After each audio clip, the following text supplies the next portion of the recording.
es una la delincuencia. Empieza a perder sus delincuencia bases. con violencia. Y delincuencia, lo dijimos ya acá, es una ínfima minoría de la sociedad. Estamos hablando de grandes números. Y usted confundió violencia con delincuencia. Pero es claro, los está bien, ejemplos que pero- aporta Julio, todos ellos son claros en el sentido de que las puertas ahora están cerradas, de que vivimos, como decía Fernando Frontán, con más miedo al menos, de la vida ¿no?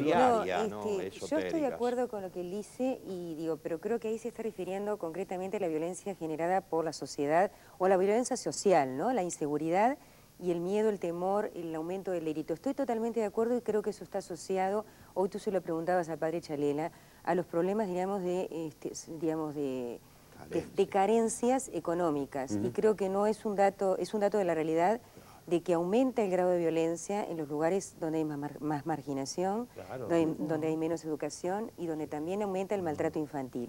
Una respuesta nada más a Pablo, que hoy decía que ahora existe efectivamente un teléfono para el INAME, un teléfono para la mujer golpeada, etcétera. Está muy bien, y yo creo que eso hay que aplaudirlo porque es una alternativa, lo que no quiere decir que haya disminuido necesariamente porque esos medios se estén dando. No teníamos porque el número de el último, antes. No podemos comparar número con número porque no había. No me Ahora interrumpas. hay. El último informe de UNICEF, que fue una medición hecha en este año, en el 99, indica que en el 39% de los hogares uruguayos los niños sufren algún tipo de violencia, física o psicológica, porque podemos hablar también de la violencia psicológica. Entonces digo, es un dato de la realidad, no es un invento y es una medición muy actual. En algunos casos hay apremios físicos graves, en otros son leves y en otros es violencia psicológica. Y en la mayor parte de los casos Pero quizás eso ocurre hace 30 años en esa hogares cifra fuera del marginales. 70. Quizás fuera mayor, yo no lo conozco. De acuerdo. Cuando yo dije que Sí. no sabía si éramos más o menos, es porque también si uno estudia la historia, sabe de hechos ultraviolentos y muy crueles que ocurrieron en toda la historia de la humanidad. Sí. No sé si eran más o menos. Está bien, lo que Selva, sí es cierto es que hoy hay violencia. De acuerdo, Sí. pero no vayamos a hechos de violencia que hoy nadie justificaría, ¿verdad? Sí. Lo que sí es cierto, porque aquí casi todos somos padres, o tienen experiencia como hijos o como tíos, ¿verdad? Abuelos. O nietos, ciertos grados de violencia que todos administramos con nuestros propios hijos. Más allá de que los justifiquemos y que no quiere decir que los lesionemos, ni que... Pero en todas las casas se ha practicado cierto grado de violencia con los hijos, ¿o me equivoco? Sí. No, Pero si Sí, habló me de grado de equivoco. yo menos, distingo, Gerardo. no, vamos a... Te pregunto a ti. Pienso que la mejor manera de hacer un problema irresoluble es confundir incluso el sentido de las palabras. No llamemos violencia a lo que puede ser severidad. Claro. Yo soy una persona que respeta los límites, más aún. Pienso que estamos en un problema de límites. Sí. Ni la gente los admite para sí mismo, ni admite que el prójimo tiene límites. Entonces ese es el desborde. Nunca, nunca en toda nuestra historia se habló tanto de libertad y nunca la vaciamos tanto de contenido.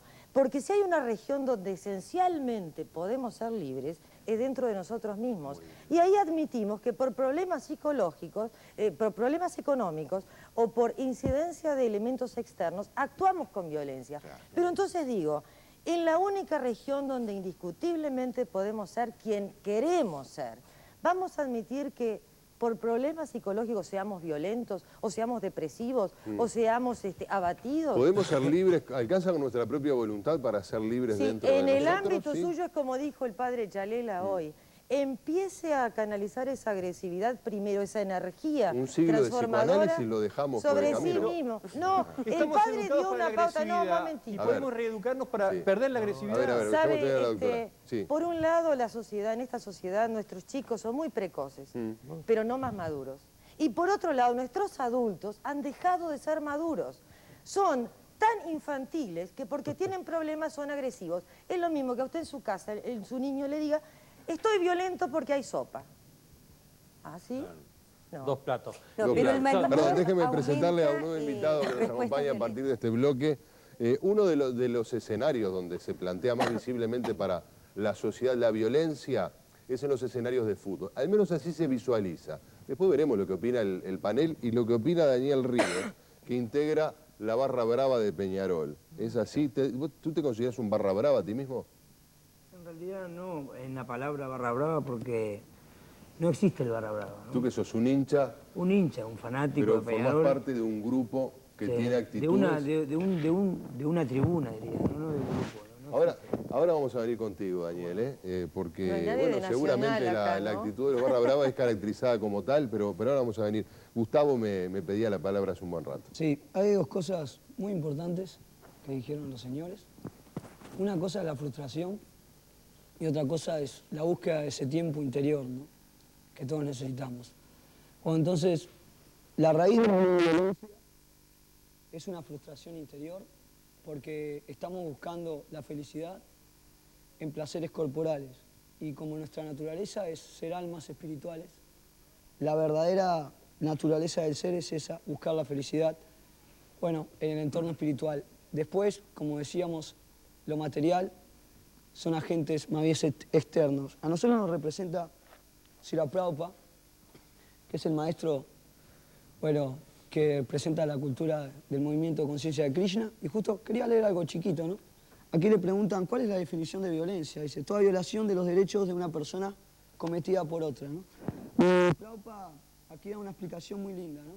Que cuando el hombre verdaderamente sabe cuál es el centro por naturaleza y sigue las leyes del alma espiritual, bueno, se logra la paz, ¿no? El problema es que no sabemos cuál es el centro. Todos queremos ser felices. El problema, como decía George Harrison, es que vivimos en el mundo material. El mundo material y no sabemos cuál es el centro. Pero es que nosotros también somos materia, Gustavo. Somos... Y los placeres de la materia también nos hacen en alguna medida menos violentos, en la medida que podamos administrarlos sin hacerle daño al vecino, ¿no? A eso en la vamos. medida que encontramos un equilibrio. Ahí está. Y ahí está el juego, porque no podemos desprender nuestro espíritu de nuestra materia. No. Moriríamos directamente. Ahí está. Me dejan plantear Sí. ese punto es muy importante, ese punto va de la mano. Nosotros somos almas espirituales y venimos a disfrutar también, a tener placer, pero de una manera centralizada. El placer se tiene que basar en el centro.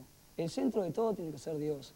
Ahí vamos a dejar de ser violentos. El problema es que está pasando que no sabemos cuál es el centro y hay egos. Yo quiero ser el centro, usted quiere ser el centro, él quiere ser el centro, todos queremos ser el centro. Cuando tenemos un centro, respetamos a ese centro. ¿Por qué varias comunidades de personas que han formado sociedades han fracasado? Muchas sociedades, ¿no? Porque no tienen el centro de Dios y las leyes de Dios. El hombre por naturaleza es parte integral de Dios, unido a la materia, ¿no? Y no quiere decir que no disfrute. Seguir vida espiritual no quiere decir una persona reprimida. Seguir vida espiritual que una persona que tiene al centro a Dios. Entonces, si uno sigue por naturaleza que todo es de Dios, que todos somos parte de Dios, no va a haber violencia, pues sabemos quién es el dueño, quién nos va a dar todo y a quién tenemos que brindar todos.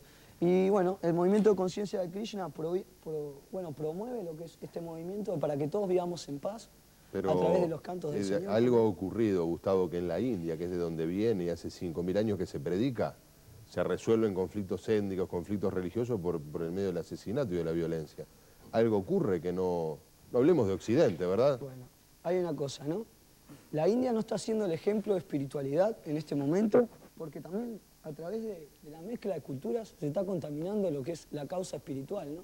Pero vemos que, por ejemplo, personas como nosotros, yo soy una persona occidental, está siguiendo este proceso que apunta a la paz totalmente, un 100%. Gustavo, tenemos que cerrar este espacio y te queremos agradecer que nos hayas acompañado.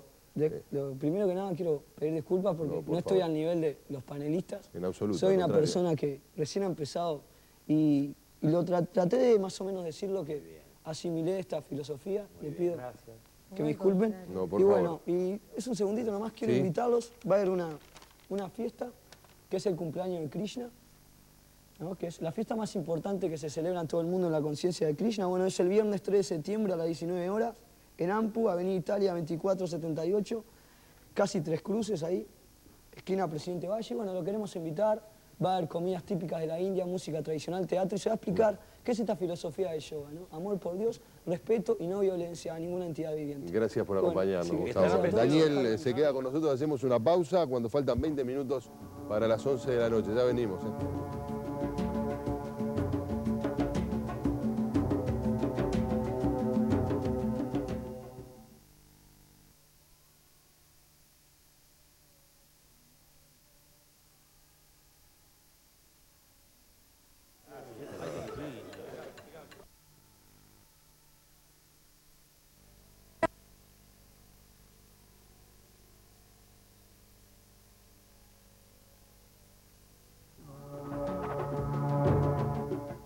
En la calle, en los bailes, en todos lados. ¿En los bailes qué pasa? Se arma relajo, yo sé, por las drogas, por todo, por la bebida, por todo. Y pienso que sí, totalmente. Una violencia cada vez es peor. ¿Dónde lo ves? En todos lados, en las escuelas principalmente, que se ve en las escuelas, digo, es tremendo. En la calle, en el ómnibus, en todos lados. Sí. Y yo me encargo, o trato de encargarme que a través de estos chiches clásicos, rescatar los afectos. Sí, hay violencia, sí. ¿Por qué ámbitos ve la violencia usted? En todos nosotros, no nos miramos, no nos queremos, no hay afecto. Y se desafecta incluso al niño fundamentalmente, no se respeta un lenguaje natural que tiene el niño, que es el juego. Hace poquito no ayudé a un hombre a empujar un auto y ya se me acercó a punto de entrar a pegarme, todo porque simplemente no lo pude ayudar a empujar un auto. No, pienso que no. También influye mucho el alcohol, la droga, todo eso que hace que la gente le altere un poquito los nervios, ¿no? Tal vez influye. En rasgos generales no hay mucha violencia. Puede ser de noche que haya un poquito, no te lo voy a negar, pero pienso que es eso justamente, el alcohol y la droga que influye en que la gente esté violenta. El alcohol y la droga, decía esa última persona entrevistada, pero en general todas las personas aseguran que vivimos en una sociedad más violenta. Sí, Fernando. No, que también a mí me gustó mucho eso que dijo uno de los señores entrevistados. No nos miramos, no nos queremos, no jugamos. Creo que muchas veces nos cuesta reconocernos como quiénes somos, ¿no? Y en ese sentido es lo que yo decía, que vamos generando más miedo. Cuando el otro se vuelve un riesgo para mí, me da miedo, y el miedo engendra violencia. También la historia del poder, yo puedo más que vos, es un elemento de poder. Esa historia de estimular muchas veces la fuerza, algo tan hermoso que tenemos las personas, estimularlos como para imponerme sobre el otro. De acuerdo. Hablando del juego... Eso pasa muchas veces, bueno, somos testigos de la violencia en los boliches. Ahora de acuerdo, sí. A propósito del juego, el fútbol comenzó siendo un juego y hoy vemos que uno de los elementos claves para que haya un espectáculo es la seguridad, son las rejas, ¿cómo se llama? El alambrado, las guardias. Si no hay tantos guardias, no se resuelven las diferencias entre los equipos por medios violentos. Eso es un elemento que queríamos conversar con Daniel, que integra la parcialidad, ¿cómo decías? La Tribuna Ámsterdam. La Tribuna Ámsterdam. ¿Y por qué decís que no sos un barra brava? Ustedes no se definen a sí mismos como barras bravas. Porque es una palabra mal usada por el periodismo, sin insultar a nadie, pero es algo ficticio que decir barra brava es una palabra fea, creo, ¿no? Porque ir al estadio a ver a Peñarol con un hijo en los brazos, estar en la Tribuna Ámsterdam, dentro de toda esa parcialidad, no es una cosa fea. Y no ¿Vos vas con tu hijo? No en mi caso, no. Pero me gustaría algún día, ¿no? Pero psicológicamente no afecta a un niño, por ejemplo, para que sea violento en su futuro. Daniel, mira, te pongo un ejemplo concreto, vamos a hablar en plata, porque claro, la gente va al estadio o no va, algunos dicen no voy porque la cosa está muy violenta. Termina un partido de Peñarol Nacional y hay un grupo de hinchas que van y rompen los vidrios de la sede nacional, eso ya forma parte hasta de los cánticos. Eso no es violencia. Bueno, yo pienso que... porque, perdóname, rompe los vidrios si no encuentran algún hincha antes, ¿no? La violencia es una... O al revés también. Es una enfermedad que no ha sido controlada hasta el día de hoy en todo el mundo, ¿no? Sí. Es inevitable que personas que de repente cometan errores, ¿pero te parece un error? Podamos decir que porque 10 personas rompieron los vidrios de Nacional, la Tribuna Ámsterdam es una barra brava. De acuerdo. Está mal, ¿no? De acuerdo. Pero ¿no hay también unos códigos de, no, fulanito le pegó a menganito o agarraron... ¿No hay ciertos códigos también de guapesa, entre comillas, que significa agredir a la hinchada de Cerro, a la hinchada de Nacional? ¿No se manejan con esos criterios también parte, al menos, de la tribuna? Hoy en día está más controlado. Yo creo que cuando un equipo gana, el otro equipo sale más tarde y todo eso ayuda a que no haya tantos enfrentamientos, ¿no? Porque la rivalidad que hay entre Peñarol y Nacional, ¿no? Existió toda la vida y va a existir. Entonces, a veces es inevitable que haya enfrentamientos. De acuerdo, pero hace no tantos años, yo recuerdo, iba a ser la Tribuna Olímpica, estaba sentado acá, al lado estaba el hincha del otro cuadro, estaban las dos barras en la Ámsterdam y más o menos se podía salir entero del estadio, te cruzara con quien te cruzara, ¿no? Sí. ¿No te parece que ahora está peor la situación en el ámbito del fútbol?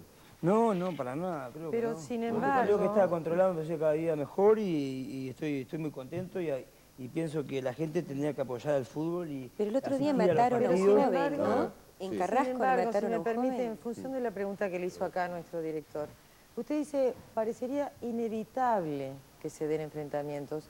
Justamente es ser inevitable. Es esencialmente evitable que en el deporte no se den enfrentamientos violentos. Sin embargo, para usted el enfrentamiento es inevitable. Yo creo que usted está marcando lo que está afirmando Sotelo justamente, que hoy hay un proceso de hasta de falta de sensibilidad frente a la violencia, que ya la tenemos incorporada como un dato normal. Y justamente estamos dejando que caigan las defensas y las reacciones sanas como para curar una patología. No puede ser inevitable, todo lo contrario. Te pongo, mira, a propósito de lo que tú decís, otro ejemplo, que es, si se quiere, lo más significativo. La violencia que se ejerce ya no contra el contrario, que tampoco es aceptable, sino contra una persona que hasta puede ser del propio equipo, ¿verdad? Y no está cantando la consigna contra Exactamente, no ha ocurrido. A mí me ha pasado ser víctima, felizmente sin consecuencias, de una agresión que dio la casualidad que era de un hincha del otro equipo, pero yo podía haber sido del mismo equipo porque no tenía nada que me identificara. No ocurren esas cosas. Se junta un grupo de gente muy enojada y se potencian mutuamente. Es un tema muy delicado porque si nuestro país, que tiene tantos problemas económicos, ¿no? Hoy en día, ¿no? Apostara más a la cultura nuestra, a la educación, a crear generaciones de seres humanos más honestos. Muy bien. En todo sentido. Si yo quiero ser policía, voy a ser policía porque quiero ser policía.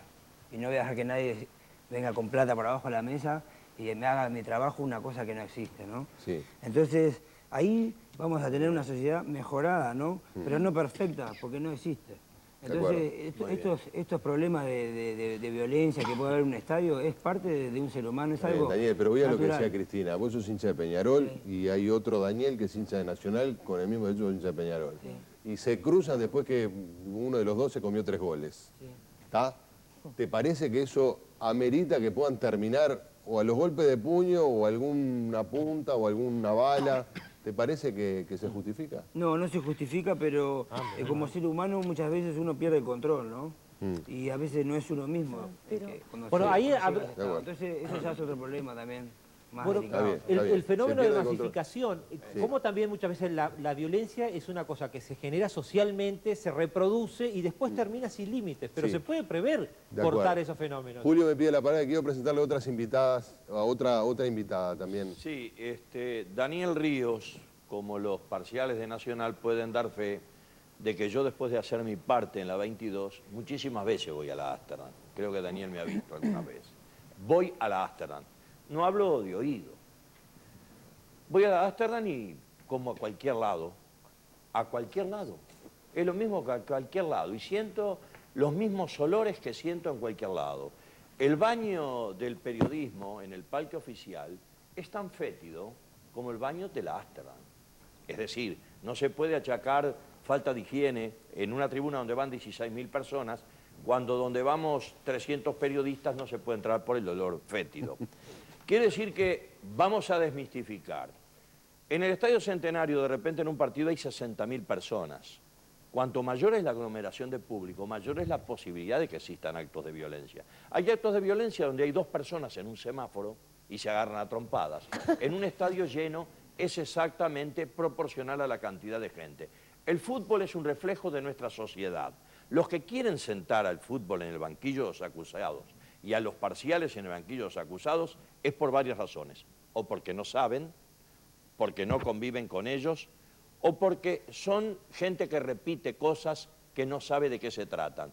Hace poco el presidente de CAFO hizo unas declaraciones sobre la Ámsterdam y desde ese momento empecé a ir yo más seguido. Yo entro al baño de la Ámsterdam sin ningún problema. Al señor casi le robaron parece que le robaron el celular, yo qué sé lo que. A mí nunca nadie me metió la mano en el bolsillo, nadie me vio cara de punto para ser achacado.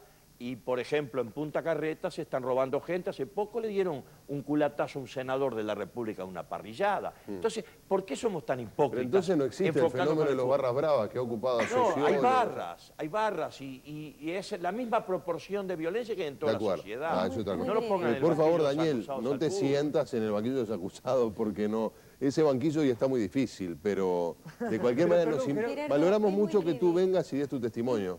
Porque sabés que de repente mucha gente dice, no, que me voy a exponer, mañana me marcan, seguía fulano, y de repente tú simplemente sos un hincha de Peñarol que a veces puede perder el control como cualquiera de nosotros. Es también ¿no? como dijo el señor sí. Tucho, porque no todo lo que brilla es oro, ¿no? Muchas veces la gente habla mal de la barra brava de Peñarol y cuando uno lo experimenta y va ahí y se da cuenta de lo que es algo precioso, no sé, yo lo tomo desde ese punto de vista, ¿no? Sentir a toda la gente gritando por Peñarol y sentirse unidos, ¿no? Y no hay violencia ahí todo el mundo está unido, todo el mundo es hermano cuando gritamos un gol. Y cuando salimos del estadio, ¿qué hacemos? Y eso le pasa, después te vas para tu casa. A todos los uruguayos cuando fue Uruguay, que nos sentamos todos en la misma tribuna y hacemos lo mismo. De acuerdo. ¿Te sentaría con un hincha de Nacional, hinchar por Uruguay sin problema? Ya lo hice en la Copa América. Bueno, le voy a presentar, decíamos que el fútbol empezó siendo un juego y terminó siendo para muchos una tragedia.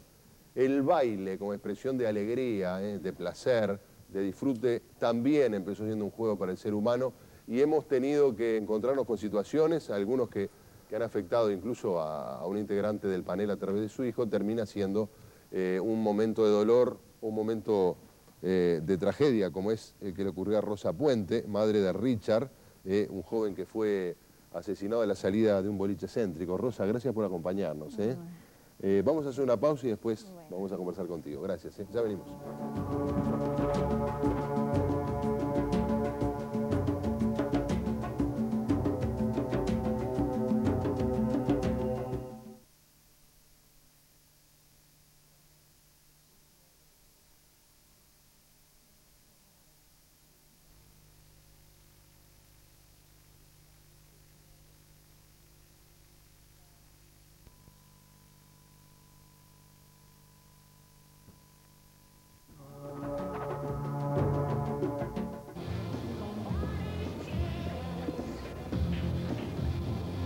Why don't you tell me what you think is so funny? What? You think I'm funny? No. Tell me, what would a just gargling, cum-drunk fairy like you do with a pretty girl like that, anyway? What are you talking about, man? Just relax. Get him, Brax. He's coming. What was that? Is this your boyfriend? No, he's not my boyfriend. Your boyfriend's faggot? Why don't you just cool it, man? Hey, asshole! Lucky logger.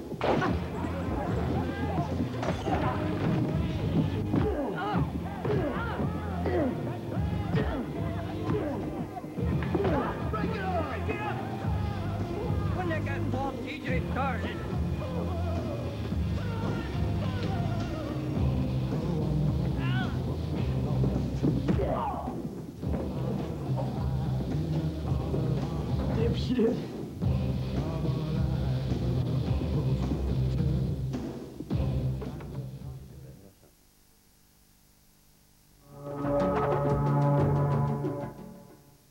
Un gran papel de Brad Pitt, sin duda, pero hay una escena donde Juliette Lewis le contesta a la otra actriz, que no recuerdo el nombre, ella le encuentra una marca, como que Brad Pitt, su pareja, la golpea. Entonces le pregunta, ¿él te golpea? Y ella le contesta, no, solamente cuando lo merezco. Un diálogo que me quedó marcado, porque refleja hasta qué punto podemos estar, o puede alguno estar siendo víctima de violencia y aceptarlo como parte inevitable, ¿verdad? La dominación siempre supone sometimiento. Exactamente. Y de alguna manera la violencia es así, empieza socialmente, pero te va convenciendo y uno termina ejerciendo violencia contra uno mismo. De que es inevitable. Te va convenciendo a mí de que... también me ha dicho más de una chica, incluso en el campo, y no, que me pega mi marido, bueno, pero si me va a pegar a alguien, que sea él. De acuerdo. Es que ¿por qué tiene que haber alguien? Pero claro, dice Marcelo del Parque Posada que la violencia acompaña al humano desde sus inicios, que es un fenómeno antropológico que la mayoría ataque a la minoría que se presume indefensa, y hoy podremos tener tecnología, pero seguimos la misma coyuntura social que el hombre de Cromañón. Solo dejaremos de ser primate cuando logremos vencer esta realidad. Lea tiene 14 años y dice que le gustan las películas de terror, pero ve una gran diferencia entre esa violencia y la de las guerras, de verdad, ¿no? No hay que olvidar que hombres como Gandhi o Martin Luther King han luchado pacíficamente por causas justas soportando la violencia de sus contrarios. La violencia no es nunca buena. Nos escribe Eduardo, que manifiesta su coincidencia con el representante del Hare Krishna, y dice que el problema radica en que cuando el ser humano se ve frustrado en su intento de ser feliz, se generan las condiciones para que la violencia surja. Yo les presenté a Rosa Puente, madre de Richard. ¿Qué ocurrió, Rosa? Richard estaba en un boliche, tuvo un problema con alguna de los participantes, con los guardias. ¿Qué fue lo que ocurrió? No, Richard estaba en Chancler. Sí. Supuestamente habría tomado. Sentado frente había otra persona que no sé si era amigo, que lo acompañaba, no sé bien cómo era la cosa. El caso es que mi hijo le dijo algo que le molestó tanto, a esa otra persona. A esa otra persona, que esa otra persona era un karateca. Le pegó pam, pam, pam, y mi hijo cayó sentado. Quedó sentado, el baile siguió. Rosa, ¿tú cómo sabes de esos hechos? ¿Había testigos? ¿Había gente, algún amigo de Richard? Eso lo sé porque lo leí mismo en un parte que me dieron en la comisaría. O sea, que hubo gente que declaró haber visto eso. Sí, hubo gente que declaró. Estaba identificado Había una chica bailando, que bailaron mucho tiempo, y pensó que él estaba desmayado. Fue a alcanzarle un vaso de agua y se dio cuenta que estaba muerto. Claro. Y cuando ella dijo, chico está muerto, entonces parece que los pacovitas, no sé cómo se llaman. Patovicas, sí, los guardias del local. Bueno, dijeron, váyanse, todo el mundo se va, el loco murió, o no sé cómo marchó, todo el mundo se va, y estas personas sacaron a mi hijo a la vereda. A la vereda, sí, recuerdo. Y lo dejaron en la vereda tirado. Eso por supuesto que llegó al nivel judicial, ¿verdad? Sí. Incluyendo la actuación de los guardias. Sí. ¿Hubo alguien procesado por ese hecho? Creo que no. No te puedo informar mucho porque este caso fue un caso que se cerró inmediatamente. Claro. Mi hijo estuvo mucho tiempo, no sé si se llama morgue, donde lo llevan para hacerle la autopsia.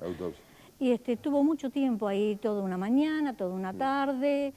Hubo una actuación del forense, pero... Sí, forense. El forense en la mañana dijo una cosa, el forense en la tarde... Pero no hubo nadie identificado, no hubo nadie procesado, que nadie fue a la cárcel. Hubo una persona identificada. Pero no fue procesado, no fue a la cárcel por eso. No, me parece Rosa, que no. ¿qué edad tenía Richard? Había cumplido 34 años, 34 años. Hacía un mes, pero este tiempo de unos meses atrás, él estaba muy nervioso, muy asustado. ¿Por qué? Los ojos de Richard tenían miedo, mucho miedo. ¿Te parece si nosotros salíamos, si salía mi hija o salía yo, él quedaba asustado y preguntándonos, ¿dónde íbamos? ¿Y a qué hora volvíamos? ¿Él era agresivo? ¿Te parece que se podía poner agresivo si tomaba? Pero era cuando tomaba, pero cuando él estaba en casa, una persona muy bien, una persona culta, una persona que había estudiado. Él estaba agresivo cuando tomaba, pero él estaba con mucho miedo, él tenía miedo. ¿Nunca te dijo por qué? Yo le preguntaba, a veces lo veía que estaba fumando y le veía una mirada rara y le decía, Richard, ¿qué te pasa? Y él me decía, yo le decía, Richard, mi hijo, ¿qué te pasa?